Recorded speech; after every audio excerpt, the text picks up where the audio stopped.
Ange omulungi ampuliriza era andaba ku TV yaffe eno Dream. Nkulamusizaako mu linnya lya Mukama waffe Yesu. Weebala emirimu gyonna gy'okola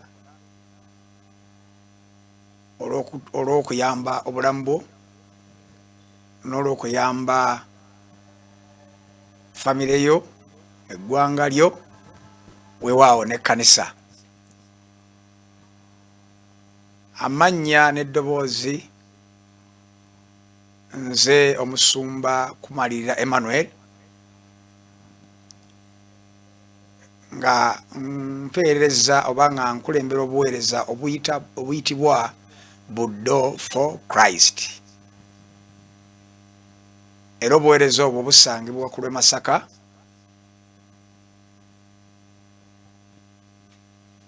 Amanyi ekyengera wenyinza okwangu okukulagirira amangu. Bw'oba wakava ekyengera waliwo awo akagga katono nnyo kayitamu, bakayita Nabaziza, naye awawaddako ye Buddo. Era bw'oba ogenda ku lw'e Masaka waliwo ekkubo eriweetera ku mukono gwo ogwa kkono, waliwo ekkubo erya kolasi erigenda ne liyitiramu ddala ne tuuka gye bayita Ekisozi. Kati tusangibwa ku ssomero lye bayita erya Buddo Junior. Essomero lya Buddo Junior eriri Kyengulu, ffe ate tuli Kyemmanga waalyo.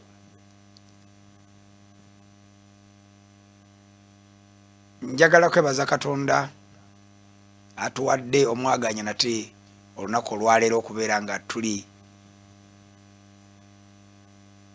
mu TV yaffe eno, tubeeko bye tugenda okugabana. Naye nga situnaba kugabana, kansooke nkuwe endagiriro entuufu naddala ku bikwatagana n'empuliziganya. Amasimu gaffe oba ennamba z'amasimu gaffe oba ennamba z'amasimu gange, eya Airtel eri 070 4 6 318. Eyo yeri ne ku WhatsApp obanga oweereza obubaka ku WhatsApp, eyo gy'okozesa. Eya MTN eri 077 2 36 61. Essimu ezo nzikuwa mukwano gwange ndaba singa omukolo, naye zirina ensonga era zirina amakulu. Waliwo bye weetaaga okumanya oba waliwo bye weetaaga okubuuza. Essimu ezo zitwanguyira oba ziba nnyangu nnyo okuba tufuna obudde obumala, kubanga gw'oba okubye tusobola okuba nga twogera ekimala. Bw'oba weetaaga counseling ne nkukansolingira ku ssimu okwo bwe kiba nga kisobose. Bwe kiba kyetaaga kusabira akaseera era ne nkusabira. Obaako byagala okumanya n'okubuuza, okozesa essimu ezo, za nsonga nnyo era za makulu nnyo nnyo nnyo nnyo. So tetukuwa buwi namba za ssimu kulabika nga tulinga abayisa ebivvulu, naye tuzikuwa olw'omugaso. Era bw'otazikozesa era kiriba gy'oli, naye obanga waali neetaaze osobola okukozesa essimu ezo, mukwano gwange omulungi ampuliriza. So nkulu nnyo, naye nga tokuba nga ndi mu studio kuba kati ndi live ku mpewo, n'olwekyo bw'okuba kati mba sigenda kukukwata, wabula bwe naaba nga nvudde mu studio olwo ojja kuba nga osobola okukuba. Ekyokubiri, bwe waba nga waliwo omuntu yenna yandyagadde okuyimirira naffe ku lw'obuweereza buno obwa TV, era namba ezo z'amasimu zikola nnyo kubanga ziri ku mobile money. Osobola okuweereza ssente ezo, tuba tugenda kuzikozesa omulimu gwennyini gw'oyagala zikole, kubanga kuba kuwagira mulimu gwa Mukama era twagala okusigala ku mpewo nga twogera naawe. Ab'e Buddo mbalamusizza, aba Buddo for Christ. Mukazi wange Rebecca nkutumidde ate era nga nkwagala nnyo kubanga okola omulimu munene nnyo okulaba nga onteekateeka mu ngeri eyo. Mikwano gyange mwe nabadde abawutuuliriza era abatulaba bulijjo ne mukuba amasimu ne mutwebaza bannange mbassaamu ekitiibwa olw'omulimu omunene gwe mukola, kubanga bwe mukuba essimu tumanya naffe twabaddeko abantu twabadde twogera nammwe. Nakyo kikulu nnyo okukuba ku ssimu, tumanya nti tulina abantu twogera nabo. Abamu bansinkana twakolabye ku TV kituufu, naye era oluusi ate sifuna mukisa kubasinkana mu buntu, naye ate bw'okuba essimu nkakasa nga nabwe nayogedde nabo. So mbeebaza mikwano gyange abafuba okuba nga mukuba amasimu. Puroguramu yaffe eyitibwa Toggwaamu Ssuubi. Eyo puroguramu ensonga eyo nkulu nnyo nno, abantu oba omuntu ayinza okukirowooza n'akiyisaako amaaso, naye obulamu bwaffe bwonna bubeerawo lwa ssuubi. Essuubi lye lituzuukusa ne tugenda tukole, tunako kye tuba tusuubira. Osuubira ti bwe naakola bwe nti ndigula epoloti n'enzimba, bwe naakola bwe nti nja kuwasa embaga, bwe naakole gamba essuubi lye litutwala mu kukola, essuubi lye tusindika mu kukola, essuubi lye tusindika mu kuweereza. Si ekyo kyokka, essuubi lyennyini mwe tuyimiridde okuba nga tulindirira Mukama waffe okuba nga atutwala mu bulamu obutaggwaawo. Tokiraba? Ssuubi. So bw'otabaawo ssuubi oba essuubi eriggwa mu muntu, amazima gali nti omuntu oyo abeera mu katyabaga kanene nnyo nnyo nnyo. Ne bw'oba mulwadde nga n'omala oggwamu essuubi, era abantu bamagana gundi kaakati gye tubadde, naye essuubi teri. Omuntu bw'atuuka okuba ng'ayogera ebigambo ebifaanana biti essuubi nti teri, olwo kiba kitegeeza nti biba embeera etabukidde ddala, eba ekaaye. Naye njagala kukugamba nti teriiyo kirema Katonda. Nkiddiramu ddala, teriiyo kirema Katonda. Bw'oba onafuye ebirala binafuye, bw'oba ojerega ebintu ebirala bina bijerege, naye kyotageza kwe kujerega Katonda. Essuubi lyo lyonna lirina kubeera nga liri mu Katonda. Sifuddeyo mbeera kimu oyita, naye Katonda bw'abanga akugamba nga essuubi lyo liri mu ye, olunaku lukya mwattu Katonda ebintu n'abikyusiza ddala ddala ddala. Kyolimu oba omuntu yenna kyayitamu, amazima ge gano si yaba asooso kiyitamu. Era kyolimu naawe kati gwe njogera naawe akawungezi k'olwaleero, kyoyitamu si ggwe. Ne bw'oyogera ebigambo ebigamba kyokya, kyempitamu kyokya kizibu ddala, wadde nga kyokya kyenkanawa, era waliyo abalala bekyayokya mu ngeri y'emu, naye ate ne bakiwangula. Ekyo kitegeeza nti tewali mbeera gy'oyinza gamba nti eyoyo tesoboka, yalema Katonda. Ayo teriiyo. Nazze kwongera kukukakasa, teriiyo mbeera gy'oyinza gamba nti yalema Katonda. Ye teriiyo. So essuubi lyo bw'oliteeka mu Katonda n'otaggwaamu ssuubi, n'osigala ng'essuubi w'oliyina no, nze nina essuubi nja kumalako, nina essuubi nja kufumbirwa, nina essuubi nja kugula emmotoka, nina essuubi nja kukola bizinensi eyimirire. Ekyo oyo gwe njogera ye Katonda. Olulimi lwategeera lwerwo. Nzirayo okwesiba ku kyawandiikibwa ekiri mu Baibulaniya essula 11. Essuula eyo weba etandika oba ekyawandiiko kyo bwekyaba kitandika kigamba nti okukkiriza kwe kunyweza ebisuubirwa. Ekitegeeza nti okukkiriza kujja luvannyuma lw'ekyo ky'osuubira. Omuntu nga tolina ssuubi n'okukkiriza tosobola kubeera nakwo. okukkiriza kunyweza ssuubi eriri mu ggwe essuubi eriri mu ggwe so toteekeddwa kuggwamu ssuubi. Olwaleero njagala tugende mu kyawandiko ekiri mu lubereberye essuula ey'18 nkiddamu tuli mu lubereberye mukwano gwange omulungi ampuliriza ali eyo oba nga olina bayibuli yo gibikkule lubereberye essuula 18 mu lubereberye oyo essuula ey'18 waliwo omusajja yali mufumbo eyayitibwanga Ibulayimu. Eyasooka okubeera Ibulaamu bwe yakyuka n'akkiriza Katonda nekimali okuba omutuukirivu erinnya ne likyuka n'abeera Ibulayimu. Era yali mufumbo ng'alina omukazi, mukazi we yayitibwanga Saala, yayitibwanga Salaayi. Kakati bwe bakkiriza Katonda ne bakyuka ne banenya ne batambula ne batandika okutambula ne Katonda, Katonda erinnya lya Salaayi n'alikyusa n'afuuka Saala. Naye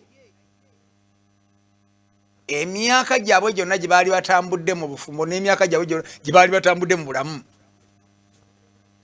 balina kye baali bayitamu kyali kya bugumba. Nga Ibulayimu talina mwana ne Saala nga talina mwana. Emyaka ne gitambulira ddala nga oyinza okulowooza nti Ibulayimu talizaala era ng'oyinza okulowooza nti Saala talizaala mwana, talibeera lubuto. Naye era ebiro byayita, Katonda bw'osalawo okumwesiga essuubi lyo ne libeera mu ye, ekiseera kituuka ye n'abiyingiramu. Katonda yayingira mu bulamu bwa Ibulayimu ne mukazi we Saala abaali bamaze emyaka gyonna nga bagumba, tebalina mwana, tebalina zadde. Ebintu bingi ebyabeerawo awo olw'obutazaala bwabwe. Naye newankubadde nga byali bwe bityo, olunaku wakyayo olunaku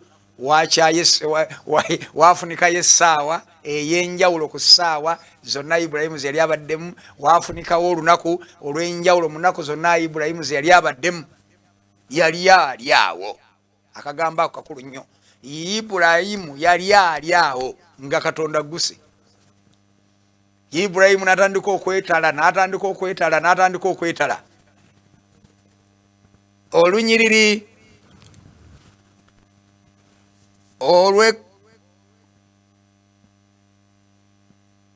olunyiriri olw'omwenda lugamba, ne bamugamba nti ali ludda wa Saala mukazi wo. N'ayogera nti laba ali mu weema. N'ayogera nti sirirema kukomawo wooli, ekiseera bwe kiridda. Era laba Saala mukazi wo alizaala omwana ow'obulenzi.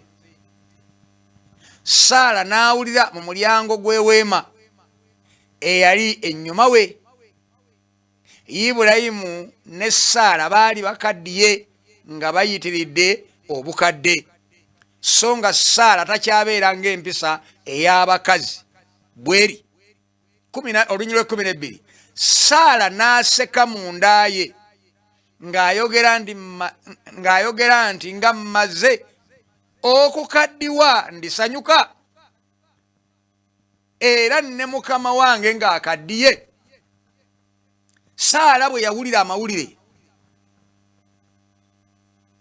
agaheetebwa malayika wa Katonda, bwe yawulira amawulire nti kagenda kuba kampegaano, oliza mukazi wa alizaala, agenda kuba olubutazaala omwana wa bulenzi. Saala n'awulira ng'ali bbali wali, n'aseka nga nkaddiye nga ne baza ayitiridde obukadde, tuli bakadde, ey'okuzaala twabivaako. Katonda talina kimulema. ayogedde biga Sara bw'amala okuseka n'ayogera ebigambo nti ya maama nga mmaze n'okukaddiwa ndisanyuka. Ole 13 Mukama n'agamba Ibulayimu nti kiki ekimussa Sara ng'ayogera nti ndizaala omwana nga nkaddiye. Olwo 14 waliwo ekirema Mukama, waliwo ekirema Mukama. Mukama n'agamba nti Sara kiki ekimusesezza? Sara n'ayogera ebigambo nti kiki. Sara n'agamba nga nkaddiye ne Mukama wange ng'akaddiye ndiyinza okubeera n'omwana. Katonda notaweebwa biro. Mukwano gwange omulungi ampuliriza, Katonda tosobola kumuwa biro. Katonda tosobola kumuwa biseera. Mwolina kugulira mmotoka. Katonda tosobola muwa biseera mwolina kuzimbira. Katonda tosobola muwa biseera mwolina kukolera byoyagala. Katonda asigala nga ya Katonda mu kitiibwa kye. Akola okusinga bw'olowooza, akola okusinga ne bwe tusaba. Bayibuli bwete bwegamba mu kitabo ky'Abefeso sura 3:20 nti oyo ayinza ennyo okukola okusinga bwe tulowooza ne bwe tusaba, okusinziira ku maanyi agafugira munda muffe, okusinziira ku maanyi. Makashatarababa. Oyo ayinza okukola okusinga bwe tulowooza. So mukwano gwange, ebirowoozo byonna Katonda biyinza okukontana, naye essuubi lyo n'okukkirizako bwe biba mu Katonda, ebirowoozo biyinza ennyo obutagasa nnyo kasita gwe omutima gwo okakasa nti essuubi lya Katonda liri mu Katonda okukola byo mu bulamu bwo. Asobola okukola mu bulamu bwo obanga byalemaani, obanga bifaana bitya, oyo Katonda bisobola. So kyolina okuba nakyo butaggwamu ssuubi. Ebimalamu essuubi bingi. Abakuliranye basobola okujja bakumalemu essuubi, basobola okusekera, basobola okujerega, basobola okwogera ebigambo nga baba binyumiddwa. Naye nazze n'amawulire amalungi, Katonda talina kimulema. Essuubi lyo leka libeere mu Katonda. Essuubi lijje mu myaka. Essuubi lyo toliteeka mu myaka, essuubi lyo toliteeka mu abo abakuliranye, essuubi lyo liteeke mu Katonda.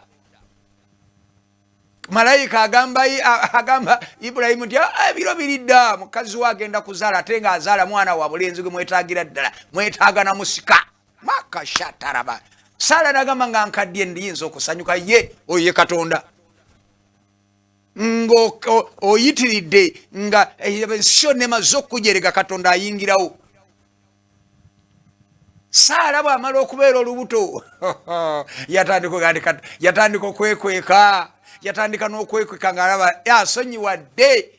Oyo omuntu omukadde abeera atya olubuto, asonyiwadde ye. Ojja kulaba olunaku lumu nga Katonda akuzimbidde kalina musajja gwe mu myaka egyolowooza kati nti gwe tokyalina, kwegamba olabika ng'ayitiridde obukadde, ojja kulinnya amadaala. Nze nkubuulira emmotoka ojja kugituulamu mu myaka emikadde gwe gyolowooza nti kati gwe waggwako tebyo tokyasobola. Oba nno nga njogera kuba muzeeyi naye ate gwe omuvubuka. So kyenjagala okusaba mukwano gwange omuvubuka kakati ampuliriza ali eyo, wejjeemu ebintu byonna ebiyinza okukisaanyaawo obulamu bwo. Teweesembereza kasasiro yenna, weesige Katonda, otambule ne Katonda. Essuubi likubeere mu Katonda. Nze abantu bangi bembadde nabo, essuubi lyabwe ne balijja mu Katonda ne batandika okukola bye baagala, bangi banfuddeko. Mbaziise nze, mu buliwo mbaziise. Abalala banfuddeko mu by'omwoyo, sikyamanyina gye baagwa, sikyamanyina gye baafiira. Baali bulungi, bandi mu maaso nga bali bulungi, balina byonna. Nabeegombanga, baavuganga amamotoka nga mbeegomba. Waliwo ne yagula ekizimbe miliyoni 10 mu biro ebyo. Bannange emyaka no giyise, bannange nendabira nga mu butuufu kirabika nganza ase katonda goba gwatalina mu nteekateeka ze naye no munnange nedda birowoozo bireme kulimba katonda asobola kati abo benna abagula amayumba g'emiliyoni ebikumi si kyamanyina gye bali tebakyalira na waabwe tebakyalira nawe batusula so katonda bw'osigala mu layini ye essuubiro ne lisigala mu ye ebiro bituuka n'akusesa nga tewali wagenda kujja tewaliwo kigenda kuddamu kujja kunyaga nseko zo kubanga katonda baba yakutandiseeko tewagenda kubeera ate muzimu tewagenda kubeera jembe tewagenda kubeera kiteega tewagenda kubeera mulogo nakatono era ali eyo mukwano wenga walokoka nokkiza Yesu Kristo kuba omulokozi wo era nga walindira katonda kano nga alina byakoze mu bulamu bwo ekifi ky'ennyama wabanga okiruma kirume nga tolinaamu kigambo kigamba nti naye enkya oba siikifune ekyo kitegeeza nti katonda baamaze okutandikako abakutandiseeko kyaggwa nze kati nkyayinza okuddayo ate mu bupangisa oba napangisa myaka 26 so what kakati ekyo nakyerabira nkyayinza okuddayo mu buwuulu nga nnoonyayo ki katono omukazi gwe yampa mugonvu bulungi ampeereza bulungi mukwano gwange kakati nkyaddayo mu buwuulu nga njagalayo ki lwaki nti katonda bw'amala akutandikako aba amaze okutandikako oliba tolidda mabega mpozi nga govudde mu layini ye makaraibasataka pozi nga govudde mu kwagala kwe wali eyetaaga okuloka leero ddamu ebigambo bino gamba nti ayi mukama olunaku olwaleero nsazeewo nzikiriza n'omutima gwange era njalo n'akamwa kange ndokose kati gobanga olokose oli mulokola olokose kati kibaita okuloka kati olokose ebigambo ebyo byoyogedde ona noonya bunoonya kanisa ogende weeyanjule mu kanisa eyo bagambe nti nalokose ku Dream TV omusumba ayitibwa Emmanuel Kumalirira yabadde nga abuulira nasazeewo nendokoka so weeyanjule mu ngeri eyo bajja kusumba bulungi bw'obanga oli awo waffe kumpi nabbingo budda mu bwanabbingo kyengeraawo kasenge gwate gwe teweetaaga na kwekooya jangu buzi mu buddo for Christ enamba zange nzikuwadde kunkubira tukwatagane tuwuliziganye ojje mu kanisa tugenda kusumba bulungi mukwano gwange manyinga tusobola okwogera ebigambo bingi naye ekigambo kyenjogedde naawe newe kiba nga kibadde kimu bwe kiti nga kyofunye kinyweze olugendo lwe kigenda kuluwewula era kankusabe mukwano gwange alina ekyetaago kyonna owanika emikono gyo tusabe kwata wakulumu alina ekyawakuluma tusabe katonda wange nkwebazizza olw'akawungeezi kowayo mukama njogedde ekigambo kyo nzikiriza nga leero waliwo omuntu akiwulidde era n'akitegeera ate waliwo mukama wange anyigirizibwa kaakati kubanga ekyo mukama wange ayogera nti tunaalagiranga emizimu ne gidduka tunaasabiranga abantu ne bawonyezebwa kakati ndagira okuwonyezebwa okwannamakwa okwembagirawo kaakati eri buli muntu yenna andaba ku mpewo za TV kaakati